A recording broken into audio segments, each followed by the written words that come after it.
ہمارے یہاں جامعۃ الرشید سے ایک فراڈی کو نکالا گیا, بڑا فراڈی. میں جامعہ میں کمپلین کر رہا تھا جامعۃ الرشید میں 2 سال سے کہ یہ بندہ فراڈی ہے, اس کو نکالیں, یہ جامعہ کا نام بدنام کرے گا. بالآخر جب ایک بہت ہی برے کردار میں پکڑا گیا, وہ اس کو نکالا, پھر تو نکال کے کسی دوسرے مدرسے میں چلا گیا اور جا کے بولا کہ فلاں فلاں میرا اختلاف ہوا تھا اور میں ریزائن دے کے آ گیا ہوں. حالانکہ ریزائن نہیں دیا تھا, اس کو دھکے دے کے, باقاعدہ دھکے دے کے نکالا تھا, دفاع ہو یہاں سے, ٹھیک ہے نا. اس کے بعد جا کے ماشاءاللہ چینل چل رہا ہے اس کا. کسی سے بدگمان مت ہوں آپ کے فلاں فلاں فلاں فلاں, میں کسی کا نام نہیں لے رہا. میجورٹی ٹھیک لوگوں کی ہے الحمدللہ.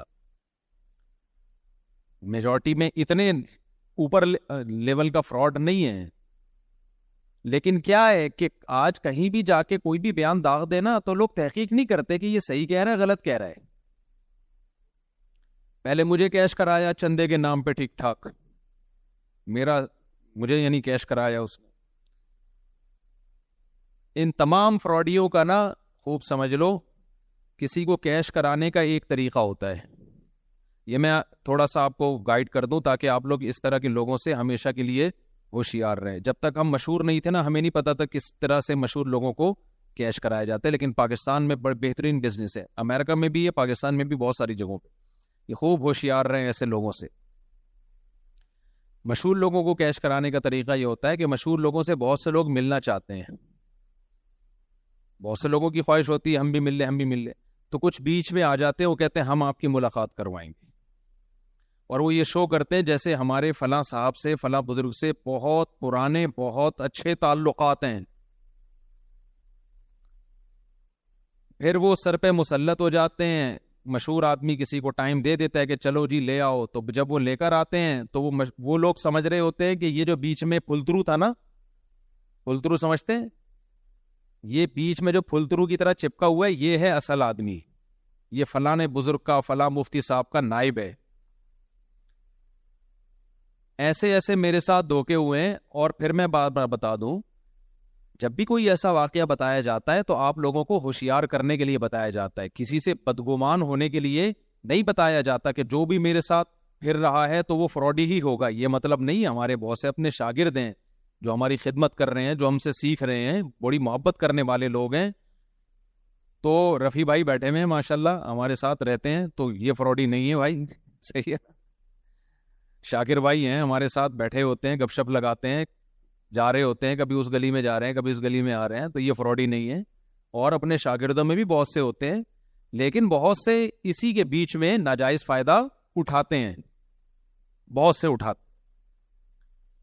تو ایسے لوگوں سے میرے بھائی ہوشیار رہنے کی ضرورت ہے, اور یہ ہر جگہ ہوتے ہیں. تو اس طرح کے فراڈ بہت ہوتے ہیں مشہور لوگوں. قاری سعد نعمانی کا نام سنا ہوگا آپ نے, بڑے مشہور قاری ہیں, اللہ ان کی عمر میں برکت دے, بہت مشہور آدمی ہیں. پہلے وہ اپنے واقعات سنایا کرتے تھے, میرے ساتھ ایسے ہوا, میرے نام پہ فلاں نے ہدیہ لیا, اپنی جیب میں ڈالا, فلاں سے ہدیہ لیا, اپنی جیب میں ڈالا, ایسے. تو مجھے یقین نہیں آتا تھا. اب ہم بھی تھوڑے مشہور ہو گئے ہیں تو اس طرح کے ناٹک شروع ہو گئے ہمارے ساتھ بھی. تو مجھے افسوس اس پر ہوتا ہے کہ اس طرح کا مذہبی اسکالر جو مذہبی ہے نہیں, جو مالی کرپشن میں بھی ٹھیک ٹھاک مبتلا ہو, اور غیر اخلاقی سرگرمیوں میں بھی, غیر اخلاقی کا مطلب سمجھ گئے, ناجائز تعلقات لڑکیوں مڑکیوں سے, غلط. اس طرح کے لوگ جب گیٹ اپ چینج کر کے, یہ مذہبی ہوتے نہیں ہیں, انہوں نے مذہب کا گیٹ اپ مذہب والا بنایا ہوا ہوتا ہے. یہ تو فراڈی ہوتے ہیں, مدرسوں میں آتے ہیں اس لیے تاکہ ہم پہ ایک نسبت ہو جائے گی, فلاں مدرسے سے پڑھا ہوا ہوں. میں بار بار کہتا ہوں, ہمارے شیخ حضرت مفتی رشید احمد صاحب رحمہ اللہ تعالیٰ فرمایا کرتے تھے, مدرسے کے طلبہ فراڈی نہیں ہوتے, لیکن کچھ فراڈی لوگ مدرسوں میں داخلے لے لیتے ہیں. تو دیکھو, ہوشیار ہو کے زندگی گزارا کرو, کبھی کسی کے گیٹ اپ پہ مت جاؤ, میرے گیٹ اپ پہ بھی مت جاؤ, میرے گیٹ اپ پہ بھی مت جاؤ کہ بھائی مفتی صاحب کا گیٹ اپ اچھا ہے تو بس سب کچھ ہی ٹھیک ہوگا. بھائی آپ کو کیا پتا, آپ کو مالی معاملات جب کرنے کسی سے بھی رشتے ناطے کرنے, مالی معاملات کرنے, خوب چھان پھٹک کے. یہ نہیں ہوتا کہ جی کوئی گیٹ اپ اچھا ہے تو بس, نہ لین دین میں جو صحیح ایک نمبر ہوگا نا, وہ خود ہی آپ کو صحیح طرح سے لین دین بتائے گا, یہی اس کے صحیح ہونے کی علامت ہوگی. وہ 2 نمبر ہی نہیں کرے گا, وہ کبھی اپنی داڑھی پکڑی کو کیش نہیں کرائے گا. مثال کے طور پر آپ آئے, میں نے آپ سے قرضہ مانگا 1 کروڑ روپے کا, ایک مثال دے رہا ہوں, میں نہیں مانگتا الحمدللہ, اللہ بچائے ہمیشہ. 1 کروڑ کا قرضہ مانگا. اب آپ پیسے دیتے ہوئے کہہ رہے ہیں مفتی صاحب 2 آدمیوں کو گواہ بنا لیں, اس کو لکھ بھی لیں اسٹیمپ پیپر پہ, انگوٹھا بھی لگا لیں تاکہ شورٹی رہے. اگر میں 1 نمبر ہوں گا تو میں کیا کہوں گا, ویل ڈن, بہترین بات کی آپ نے, بالکل صحیح کیا. ہو سکتا ہے بھائی میرے ذہن سے نکل جائے, میں بھول جاؤں. تو میں 1 نمبر ہوں گا نا تو میں خود کہوں گا آپ کو کہ بھائی آپ اتنی بڑی رقم دے رہے ہو, لکھ لو اس کو, میں بھی انسان ہوں, بھول بھی سکتا ہوں اور مر بھی سکتا ہوں. مر گیا, میرے وارثین کو کیا پتا چلے گا بھائی وراثت میں کس کے کتنے پیسے ہم نے دینے. جو 1 نمبر ہوگا وہ آپ کو خود کہے گا بھائی اسٹیمپ پیپر پر لکھو یار, آپ اتنی بڑی اماؤنٹ مجھے دے رہے ہو, میں مر گیا تو کل کیا ہوگا, میرے بچوں کو کیا پتا چلے گا یہ 1 کروڑ ہمارے ابا کے تھے یا کسی اور کے تھے یہ. تو ایسا کرو, پوری وہ گواہ شواہ وہ خود کہے گا. اور جو 2 نمبر ہوگا پتہ ہے کیا کرتا ہے, کہتا ہے یہ داڑھی نظر نہیں آ رہی تمہیں, یہ ہوشیار رہے ان لوگوں سے, میں آپ کو بتا رہا ہوں. وہ کیا کہے گا 2 نمبر, کیا میری داڑھی نظر نہیں آ رہی, میں داڑھی رکھ کے جھوٹ بولوں گا, میں تیرا 1 کروڑ کھا جاؤں گا. میں دنیا کو بتاتا ہوں کہ ایمانداری سے کسی کے پیسے واپس کر دیا کرو, تو کیا اب بھی مجھ پہ اعتماد نہیں ہے؟ اسٹیمپ پیپر کی کیا ضرورت ہے, زبان سب سے بڑی چیز ہوتی ہے.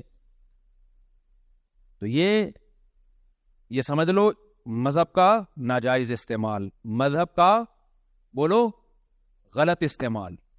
مذہب کبھی یہ نہیں کہتا داڑھی پگڑی کی بیس پہ کہ آپ لکھیں نہیں. مذہب تو یہ کہتا ہے, سورہ بقرہ کی سب سے طویل آیت, قرآن کی سب سے جو لمبی آیت ہے, اس میں اللہ تعالیٰ کہہ رہے ہیں کہ جب بھی معاملات کرو اس کو لکھا کرو اور اس پہ گواہ بھی بنایا کرو. اللہ یہ نہیں کہا کہ داڑھی والے گواہ بنائے, داڑھی والے گواہ نہ بنائے, بغیر داڑھی والے بنا لیا کریں. اللہ میاں نے تو کوئی فرق نہیں کیا نا. یہ بڑے مسائل چل رہے ہیں بھائی آج کل. مجھے ڈر یہ ہوتا ہے لوگوں کا ایمان داؤ پہ لگتا ہے, لوگ مرتد ہو جاتے ہیں. پھر کسی پہ آپ بہت زیادہ اعتماد کرتے ہیں, اس کی بات سنتے ہیں, جب دیکھتے ہیں وہ فراڈ کر رہا ہے, پیسے لے کے بھاگ گیا, یا کوئی غلط اس میں یعنی کوئی بیوقوف بنا رہا ہے عورتوں کو, یا اور جو واقعات ہو جاتے ہیں اس طرح کے ہومو سیکشولیٹی کے, اللہ بچائے ہم سب کو, تو پھر لوگ ایمان داؤ پہ لگتا ہے لوگوں کا. لوگ کہتے ہیں یار دیکھو یہ داڑھی والے ایسے, یہ مذہبی لوگ ایسے. بھائی داڑھی والے ایسے نہیں ہوتے, لیکن ایسے لوگ بھی داڑھی رکھ لیتے ہیں. گورنمنٹ کی طرف سے کوئی پابندی نہیں ہے کہ اس ٹائپ کے لوگ داڑھی رکھ سکتے ہیں, اس ٹائپ کے نہیں رکھ سکتے. کوئی بھی رکھ لے داڑھی, چور بھی رکھ سکتا ہے داڑھی. کیا خیال ہے بھائی, چور بھی رکھ سکتا ہے داڑھی؟ تو شریعت نے ایک اصول بیان کر دیا ہے بھائی, معاملات سب کے ایک جیسے ہوں گے, سمجھتے ہو. اور جو 1 نمبر ہوگا وہ خود ہی آپ کو معاملات میں سیدھا رہنے کا حکم دے گا.